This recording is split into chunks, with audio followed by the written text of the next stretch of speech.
মা, এই শব্দটার ভিতরে লুকিয়ে থাকে ভালোবাসা, ত্যাগ আর স্নেহ। কিন্তু কখনো কখনো একজন মা এমন কিছু করে বসেন যা ভাবতেও কষ্ট হয়। কেন হয় এটা? আসুন একটু বলি। শিশুর জন্মের পর অনেক মা পোস্টপার্টাম ডিপ্রেশনে ভোগেন। তাদের মনে আসে হতাশা, দুশ্চিন্তা, এমনকি শিশুকে ক্ষতি করার মতো চিন্তাও। দুইটা ছোট বাচ্চা, রান্না, কাজ, সংসার সব মিলিয়ে চরম চাপের মধ্যে মা হঠাৎ নিয়ন্ত্রণ হারাতে পারেন। কারো ক্ষেত্রে দেখা দেয় মানসিক অসুস্থতা বা সাইকোসিস। তখন বাস্তবতা আর অবাস্তবতার পার্থক্য মুছে যায়। আরেকটা কারণ হলো হতাশা আর নিরাশা। মা ভুল ভেবে বসেন এটাই হয়তো সবার জন্য ভালো। কিন্তু মনে রাখবেন, এগুলো একেবারেই সাধারণ ঘটনা নয়। এগুলো মানসিক স্বাস্থ্য সংকট।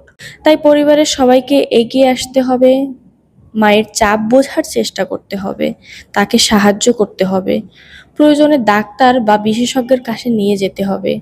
কারণ শিশুর নিরাপত্তা সবার আগে।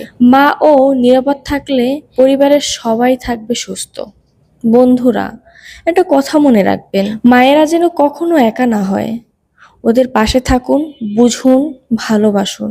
পরিবারের সবাই একসাথে সচেতন থাকলে মা ও শিশু নিরাপদ নিশ্চিত হয়। মোট কথা, যদি আমরা সবাই সাহায্য করি, মা কখনো চরম চাপের মধ্যে পড়বে না।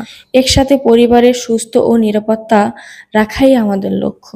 সবার প্রতি অনুরোধ, যদি কোনো মা মানসিকভাবে ভেঙে পড়ে বা চাপের মধ্যে আছেন, দয়া করে তাদের বোঝার চেষ্টা করুন, সাহায্য করুন এবং একা না ছেড়ে দিন।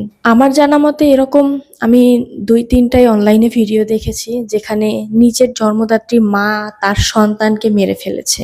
আর একটা ভিডিও দেখেছিলাম যেখানে মা বারবার মারার চেষ্টা করছে। মনে হচ্ছে তার কাছে তার সন্তানটা মেরে ফেললেই সে ভালো থাকতে পারবে, বা বিভিন্ন ধরনের চিন্তা হয়তো সেই মায়ের মাথায় ঘুরপাক খাচ্ছিল। যাই হোক, এটা আসলে খুব মারাত্মক একটা রোগ। এই রোগে হয়তো হাজারে দু একজন মা আক্রান্ত হয়। তাই আমাদের সকলের উচিত মাকে সাহায্য করা। জয়েন্ট ফ্যামিলির মানুষ হলে অনেকটা চাপমুক্ত থাকতে পারে। কিন্তু যারা একা থাকে, হাজবেন্ডের উচিত তার ওয়াইফকে বোঝার, তার ওয়াইফের কাজে সাহায্য করার, একটু ভালোভাবে ব্যবহার করা, ভালোভাবে বোঝার চেষ্টা করা। রাগ করলেও সে রাগ করেছে কেন এইটা না চিন্তা করে সে চাপের মধ্যে আছে বলেই রাগ করেছে, তাকে বোঝার চেষ্টা করা উচিত আমাদের সকলের। তো যাই হোক, আমরা সকলে নতুন মা বা পুরানো মা যেই হোক, সবার পাশে থাকবো, সবাই তাকে সাপোর্ট দিব।